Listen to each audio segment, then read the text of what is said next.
হাফেজ হব, আলেম হব, আল্লাহর কালাম পড়ে। দেরি করো না মাগো, সাজিয়ে দাও আমাকে।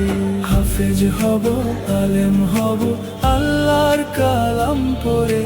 দেরি করো না মাগো, সাজিয়ে দাও আমাকে।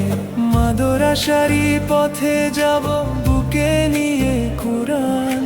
মায়ের দোয়া সাথে হলে আলোকিত হবে প্রাণ। মাগো আমায় দোয়া করো, রবের পথে চলতে।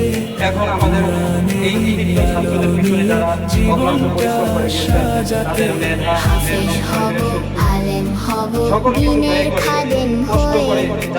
আল্লাহ যেন কবুল করেন আমার ছোট্ট হৃদয়ে। সংবর্ধনা দেওয়ার জন্য আমাদের মসজিদের কমিটিবৃন্দ এবং এলাকাবাসী, খতিব সাহেব হুজুর এবং আমাদের মাদ্রাসার প্রিন্সিপাল ছাত্রদেরকে সবিনয় অনুরোধ করছি। হাফেজ মাওলানা মহিবুল্লাহ সাহেব এবং হাফেজ মাওলানা ইমদাদুল্লাহ সাহেব। কায়দা পারা শিখবো আগে।